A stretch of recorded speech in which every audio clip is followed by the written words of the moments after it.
The bitter Montana wind howled through the weathered barn as Grace Blackett clutched her 6-month-old daughter Emma closer to her chest, trying to shield the infant from the merciless cold of the winter night. The journey had left her bones aching and her spirit nearly broken, but she'd found temporary refuge in this abandoned barn just outside Silver Creek. Grace arranged a small nest in the hay, carefully placing Emma in the makeshift bed before curling her own exhausted body around her child's tiny form. Tears streaked her dirt-smudged face as she whispered promises she wasn't sure she could keep. It was 1878, and the West was unforgiving to a woman alone, especially one carrying the burden of a small child and a heart full of painful memories. Her husband's death at the hands of outlaws 3 months prior had left her with nothing but a small pouch of coins, a wedding ring, and a daughter who had her father's eyes. The money had run out 2 towns back, forcing her to continue on foot towards Silver Creek, where she'd heard a distant cousin might still be living. As the wind rattled the barn doors, Emma whimpered softly, and Grace hushed her with a gentle lullaby, her voice barely audible above the howling storm. She didn't hear the approaching footsteps until the barn door creaked open, sending a shaft of lantern light across the hay-strewn floor. Grace's heart hammered against her ribs as she frantically searched for anything to use as a weapon. Finding nothing, she curled more tightly around Emma, prepared to protect her child with her life. "Hello," a deep voice called out. "Is someone in here?" The lantern light grew brighter as the stranger approached. Through the golden glow, Grace saw the silhouette of a tall man in a long coat and wide-brimmed hat, a cowboy by the looks of him with a revolver holstered at his hip. "Please," she whispered, her voice hoarse, "we mean no harm. Just seeking shelter for the night." The man stepped closer, lowering his lantern. His face came into view, weather-beaten but handsome, with kind eyes that crinkled at the corners despite his serious expression. A dark mustache framed his upper lip, and several days' worth of stubble shadowed his strong jawline.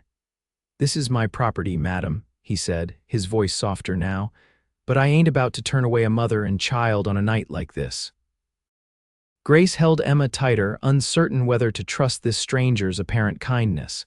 "Name's Matthew Ryder," he continued, keeping a respectful distance. "This is my ranch, spotted the smoke from your small fire through a crack in the barn wall." "I'm sorry," Grace said quickly. "I didn't know this land belonged to anyone. We'll leave at first light."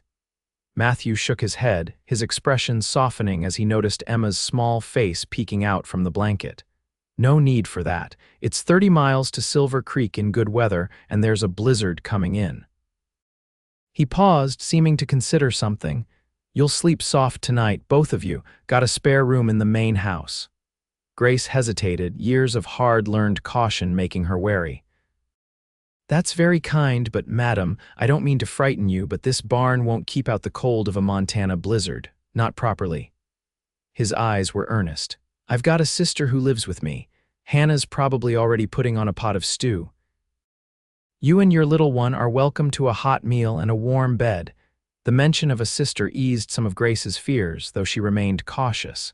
"I'm Grace Blackett. This is Emma." She slowly rose to her feet, cradling her daughter. Matthew nodded respectfully. "Mrs. Blackett, it's not safe out here. Please come up to the house." A particularly fierce gust rattled the barn, making Emma cry out. Grace looked down at her daughter's face, then back at Matthew. Something in his steady gaze spoke of decency, and the promise of warmth for Emma made the decision for her. "Thank you, Mr. Ryder. We accept your hospitality." Matthew's ranch house stood solid against the elements, a 2-story structure of sturdy logs with warm light glowing from its windows. As they approached, the door swung open, revealing a woman with the same kind eyes as Matthew. "Matt, I was getting worried." Hannah stopped mid-sentence when she noticed Grace and Emma. "Oh, hello there." "Hannah, this is Mrs. Blackett and her daughter Emma. They were seeking shelter in the barn. They'll be staying with us tonight." Matthew's tone suggested this wasn't up for discussion, though Hannah showed no sign of objecting. "Of course they will," Hannah said warmly, stepping aside to let them in. Come in, come in. The stew's just finished and I've got fresh bread too." Grace stepped into warmth for the first time in days, the heat from the stone fireplace enveloping her like an embrace. The smell of beef stew made her stomach growl embarrassingly loud. "When's the last time you ate, Mrs. Blackett?" Hannah asked gently, already ladling stew into a bowl. "Grace, please," she answered, avoiding the question. "And yesterday morning, I suppose." In truth, she'd been giving most of her meager rations to keep her milk supply adequate for Emma. Hannah and Matthew exchanged a glance that spoke volumes. "Well, there's plenty here," Hannah said, placing a steaming bowl and a thick slice of bread on the table. "Please sit and eat while it's hot." Grace sat at the sturdy oak table, adjusting Emma in her arms. Matthew stepped forward, hesitating before he spoke. "If you'd like, I could hold the little one while you eat. My sister's boy is just a bit older. I've had some practice." Grace looked at him, searching for any sign of deception and finding none. Carefully, she passed Emma to him, watching as his large, calloused hands gently cradled her daughter. "Hello there, Miss Emma," he said softly, and to Grace's surprise, Emma reached up to grab at his mustache, making him chuckle. As Grace ate the rich stew, she observed Matthew with her daughter. There was an unexpected tenderness in how this rough cowboy handled her child, swaying slightly as he held her, seemingly unaware he was doing so.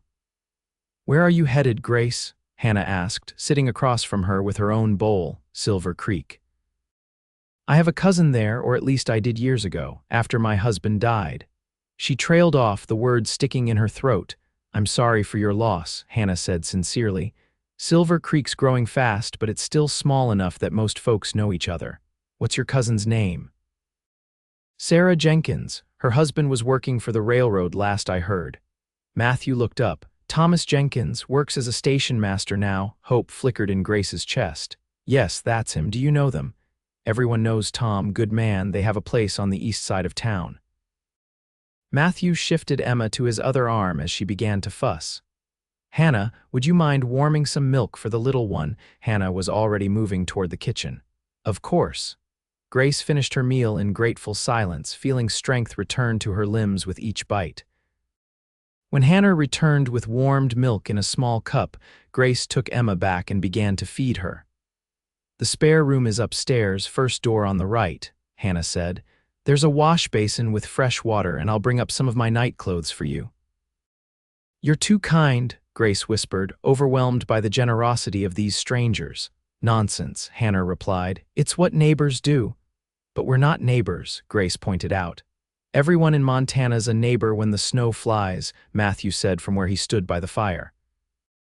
"Distance don't mean much out here. Survival does." After Emma had been fed, Hannah showed Grace to the spare room. It was simple but clean, with a large bed covered in colorful quilts and a small crib in the corner. "The crib was for my son when he visited," Hannah explained. "He lives with his father in Billings now." A shadow crossed her face briefly before she smiled again. "Let me get you those night clothes." When Hannah returned with a flannel nightgown and some clean clothes for the morning, Grace finally let herself ask the question that had been troubling her. "Your brother, is this his house?" Hannah nodded. "Yes, Matt owns the ranch, has for about 5 years now, and he's a good man," Grace whispered, hating how vulnerable the question made her feel. Hannah's expression softened with understanding. "The best I know. Our parents died when we were young. Matt raised me from when I was 10, worked himself to the bone to keep us together." She paused.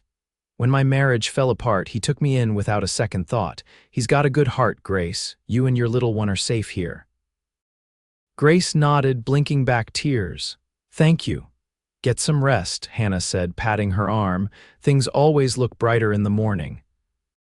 That night, as Grace laid Emma in the crib and slipped between clean sheets on a real mattress, she allowed herself to weep silently, not just from sorrow this time, but from relief. Outside, the blizzard raged, but within these walls, for this night at least, she and Emma were warm and safe. True to Hannah's words, the morning brought brightness. The storm had passed, leaving behind a world transformed by glistening white snow that reflected the sunlight with blinding intensity. Grace woke to Emma's contented cooing and the smell of coffee and bacon wafting up from below. After dressing in her own freshly brushed clothes, Grace made her way downstairs with Emma in her arms. In the kitchen, she found Matthew already dressed for the day in heavy work clothes, sitting at the table while Hannah stood at the stove. "Good morning," Matthew said, rising as she entered. "Hope you slept well." "Better than I have in months," Grace admitted. "Thank you again for your kindness." Sit, Hannah urged, placing a plate of eggs and bacon on the table. "You'll need a good breakfast before heading to Silver Creek." As they ate, Matthew cleared his throat. "About that. The snow's deep and the trail to town will be treacherous for a day or two. I'd feel better if you stayed until it's safer to travel." Grace hesitated. "I wouldn't want to impose further." "It's no imposition," Hannah assured her.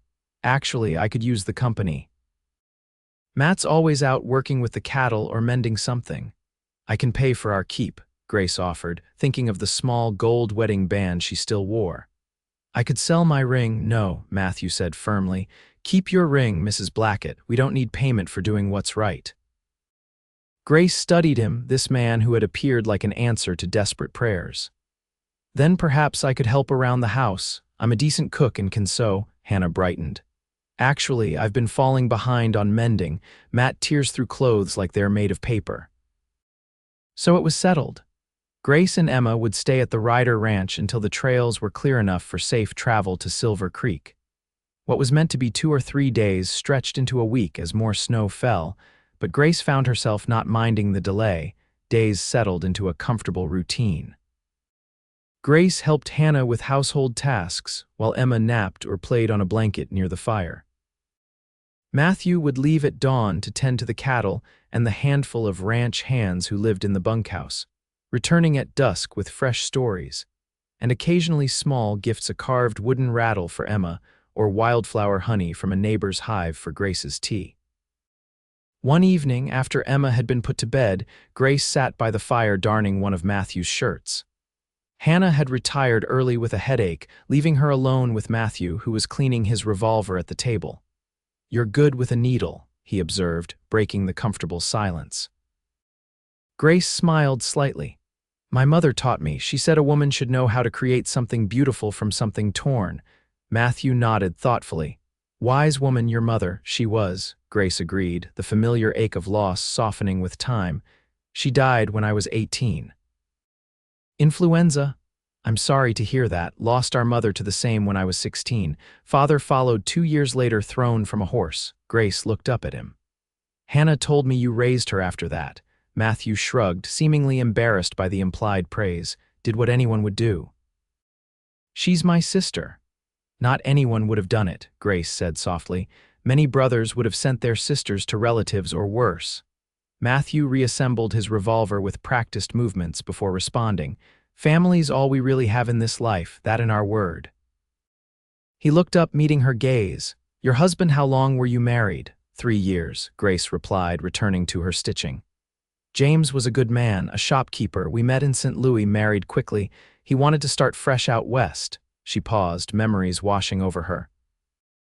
"We were happy even with the hardships. When Emma came, I'd never seen a man so proud."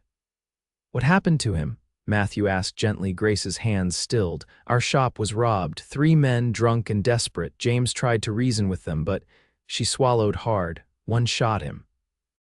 "Just like that, they took our savings, nearly everything we had." Matthew's jaw tightened. "Did they catch the men who did it?" "No, it happened in a small settlement outside Cheyenne. No sheriff, no law to speak of." She threaded her needle again with deliberate care. "After the burial, I sold what I could and started toward Silver Creek.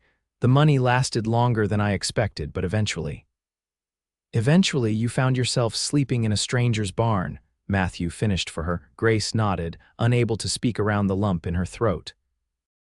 Matthew stood and moved to the fire, adding another log. "Life out here can be cruel, Mrs. Blackett, but it can also show unexpected kindness." He turned to face her.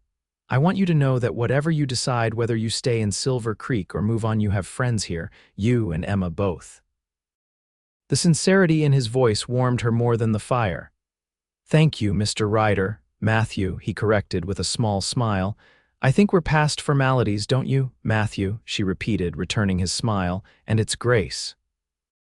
Their eyes held for a moment longer than necessary before Matthew cleared his throat and bid her good night. leaving Grace to wonder at the unfamiliar flutter in her chest, something she hadn't felt since before James died.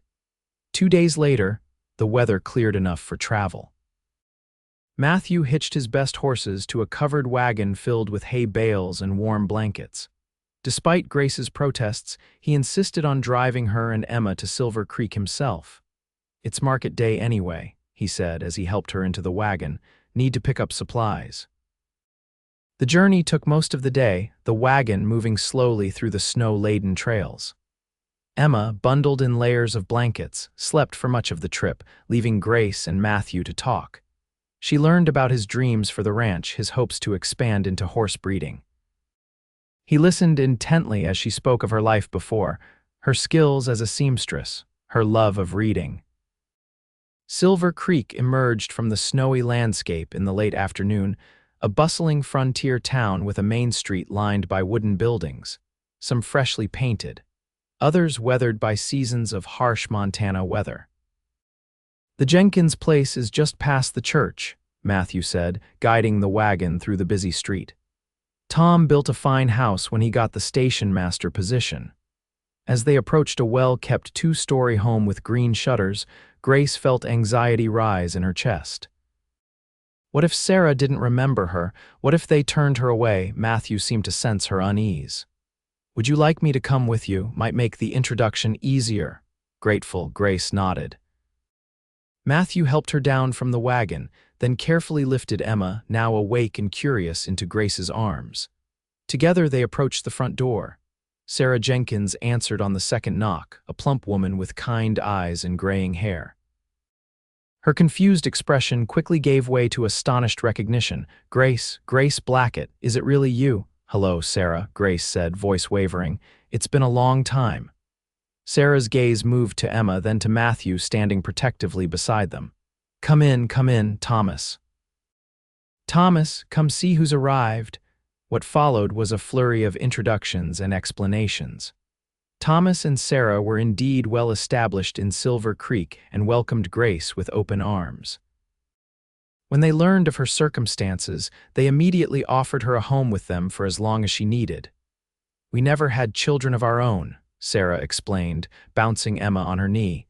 "Having you and this little angel here would be a blessing." As the afternoon waned into evening, Matthew reluctantly announced he needed to start back toward the ranch.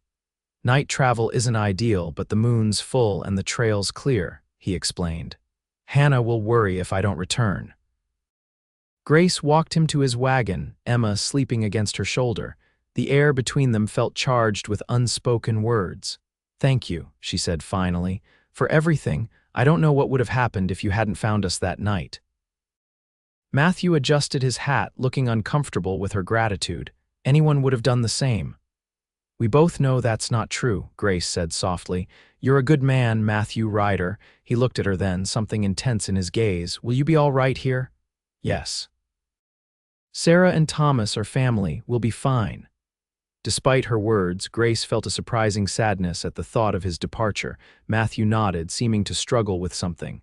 Finally, he said, "Market days every Saturday. I usually make the trip into town. Perhaps I could call on you."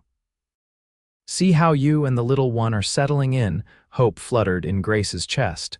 "We'd like that very much." With a tip of his hat and one last lingering look, Matthew climbed onto his wagon and set off into the gathering dusk, leaving Grace to wonder if she'd see him again, or if his promised visits would fade with time and distance. True to his word, Matthew appeared at the Jenkins door the following Saturday, hat in hand and freshly shaven. Grace felt an unexpected thrill at the sight of him standing on the porch, looking somewhat nervous. "Just wanted to see how you're settling in," he explained as she invited him inside. This became a pattern. Each Saturday, Matthew would arrive in Silver Creek for market day and make time to visit Grace and Emma. Sometimes he brought small gifts, a ribbon for Emma's hair, a book of poetry for Grace. Other times he simply brought news from the ranch or tales from his travels. Sarah watched these visits with knowing eyes, but said nothing beyond assuring Grace that Matthew Ryder was highly respected in the community, a hard-working rancher who kept to himself, but was always first to help a neighbor in need. Grace found work at the local dressmaker's shop, her skilled needlework quickly earning her a reputation among the town's women. Emma thrived under the loving attention of Sarah, who watched her while Grace worked. Life was beginning to feel stable again, the sharp edges of grief softening with each passing day.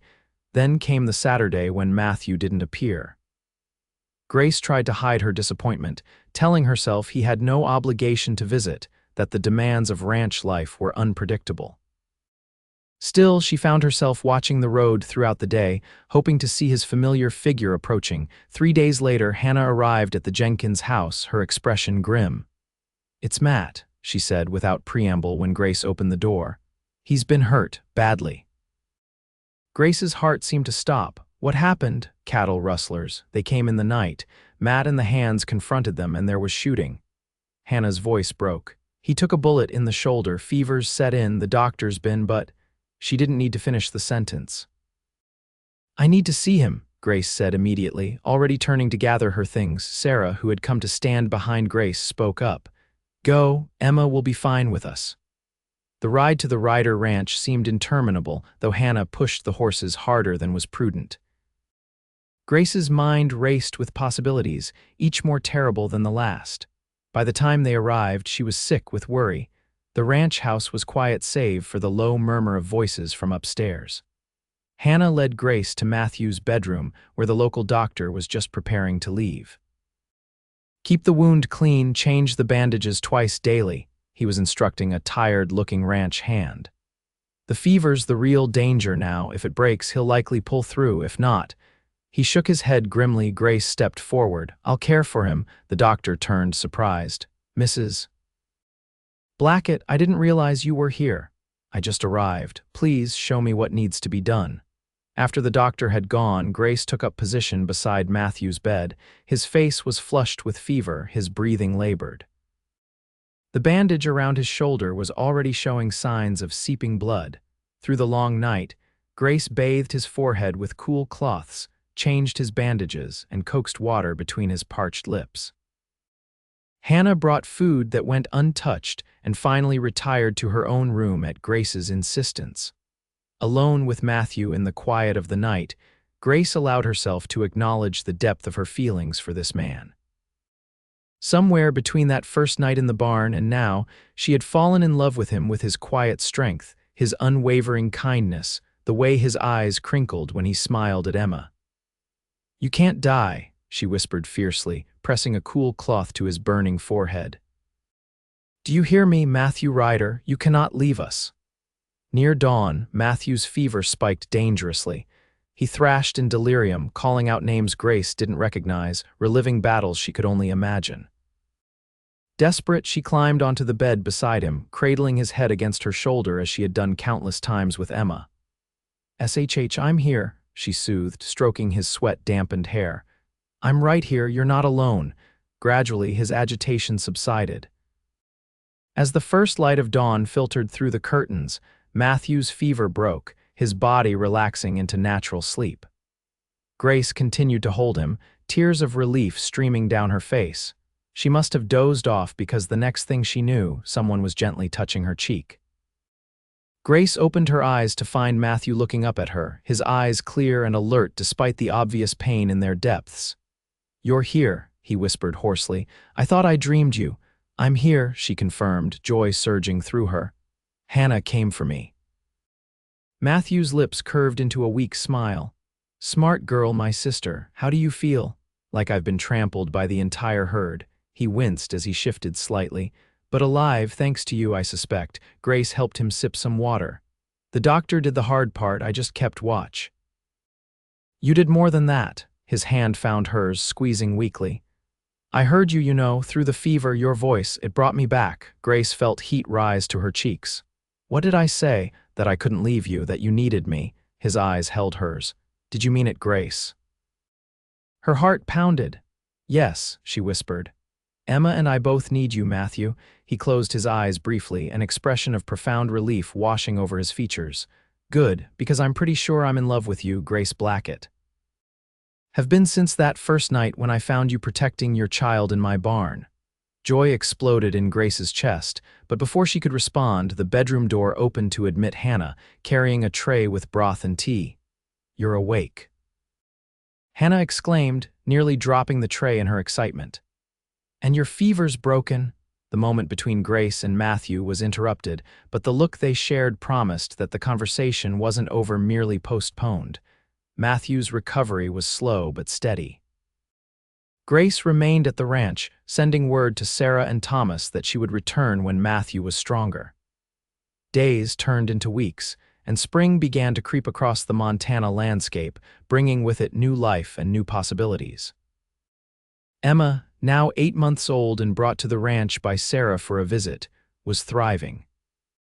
She had started crawling with determined enthusiasm and had developed a special fondness for Matthew, who would sit on the floor with her despite his healing shoulder, building towers of wooden blocks for her to knock down with gleeful abandon.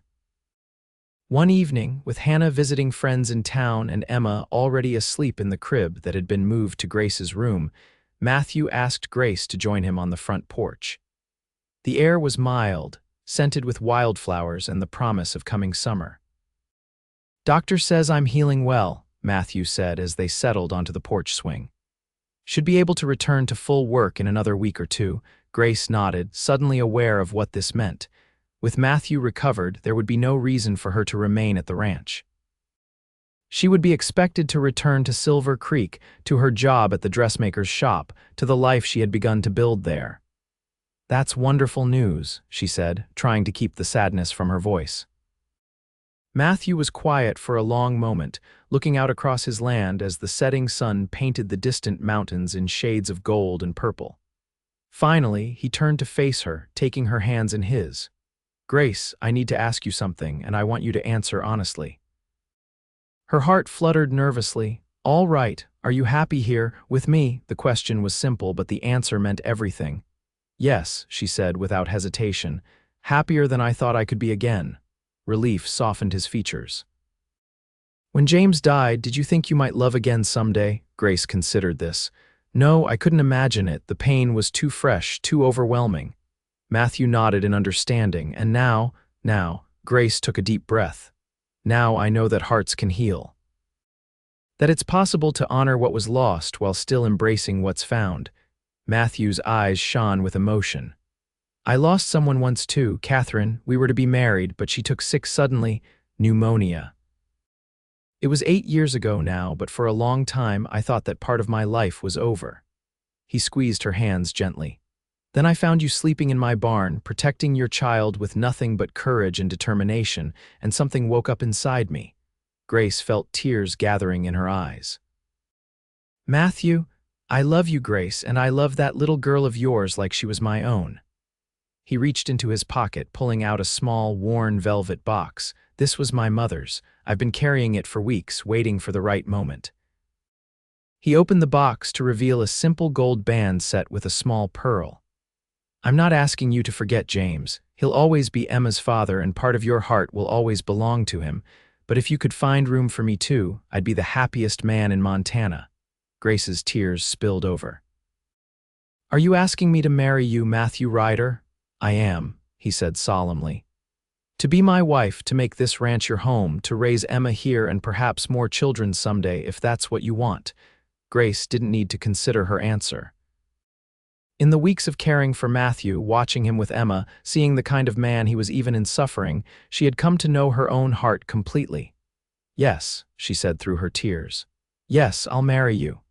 Matthew's smile was radiant as he slipped the ring onto her finger. When he kissed her, Grace felt the last shadows of grief recede, replaced by the warm certainty of having found a love she never expected, a love born in the most unlikely of circumstances, in a barn on a snowy night when hope seemed all but lost. They were married 2 weeks later in the small church in Silver Creek, with Hannah, the Jenkins, and the ranch hands in attendance. Emma, dressed in a frilly white dress that Grace had sewn for the occasion, sat contentedly on Hannah's lap throughout the ceremony, occasionally babbling as if offering her own blessing on the union. "I now pronounce you husband and wife," the preacher declared. "You may kiss your bride." As Matthew's lips met hers, sealing their vows and their future together, Grace's mind flashed back to that cold night months ago, how desperate she had been, how certain that her life held nothing but struggle ahead. She could never have imagined then that the cowboy who found her sleeping in his hay would become the man who would mend her broken heart and give her daughter a father's love. "You'll sleep soft tonight," he had promised. And indeed, in Matthew's arms, Grace had found not just comfort but a home, a place where love healed old wounds and created new beginnings. Life on the Ryder ranch settled into a rhythm of seasons. Summer brought long days of hard work and warm evenings on the porch swing. Fall arrived with cattle drives and harvest celebrations. Winter wrapped the ranch in blankets of snow, keeping the family close to the hearth. And spring brought new life in more ways than one. "Matthew," Grace called from the garden she had planted behind the house. "Matthew, come quickly." He came running from the barn, fear etched on his face until he saw her beaming smile. "What is it? Are you all right?" Grace took his hand and placed it on her still flat stomach. "We're going to have a baby." The joy that transformed his features was everything she could have hoped for. Matthew lifted her off her feet, spinning her in a circle before setting her down gently, suddenly concerned. "Is this all right? Should I not have done that? Are you feeling well?" Grace laughed, touched by his immediate protectiveness. "I'm fine. The baby's fine. Everything is perfect." From the porch, Emma, now almost 2 years old and the spitting image of her mother except for her father's dark eyes, called out, "Papa, Mama, look." They turned to see her proudly holding up a wildflower she had picked, her little face serious with the importance of her discovery. "That's beautiful, sweetheart," Matthew called, taking Grace's hand as they walked back to their daughter. "Just like you." As the three of them, soon to be four, stood together in the Montana sunshine, Grace thought about the journey that had brought her here. The loss and grief that had nearly broken her. The courage it had taken to keep going. The cowboy who had found her at her lowest moment and offered not just shelter but a future filled with love. She had slept in the hay with her child, desperate and alone. Now she slept beside her husband, surrounded by family, secure in the knowledge that some endings were really beginnings in disguise and that love, when you least expected it, could find you even in a humble barn on a cold winter's night. 7 months later, Grace gave birth to a healthy baby boy they named James Matthew Ryder, honoring both the father Emma had lost and the father who had chosen her.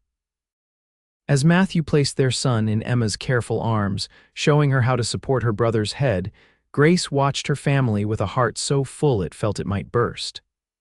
"I never thought I'd have this again," she admitted that night as they sat beside the children's beds, watching them sleep. "A family, a home, love." Matthew took her hand, pressing a kiss to her palm. "That first night when I found you in the barn, I told Hannah I'd never seen anyone look so lost and so determined at the same time. You were protecting Emma with everything you had, even though you had almost nothing left to give." He met her eyes in the soft lamplight. "I admired your strength then. I love your heart now." "You saved us," Grace whispered. Matthew shook his head. "No, you were already saving yourself and Emma. I just offered a hand along the way." He smiled, the gentle smile that still made her heart skip a beat. "But I'm mighty glad I found you sleeping in that hay." "So am I," Grace agreed, leaning against his shoulder. "So am I." Outside, the Montana night spread its star-filled canopy over the ranch, over the barn where their story had begun, over the house that had become a home, over the family created by chance and choice and love. The journey had not been easy, but as Grace had learned, the most precious things rarely came without struggle. She had slept in the hay with her child, a widow with nothing but hope and determination. Now she slept soft each night, surrounded by love, her heart finally healed and whole. And in the years that followed, through all the joys and sorrows that life inevitably brings, Grace and Matthew Ryder never forgot the miracle of their beginning. A desperate mother, a compassionate cowboy, and the promise of a soft place to sleep that had become the foundation for a lifetime of love.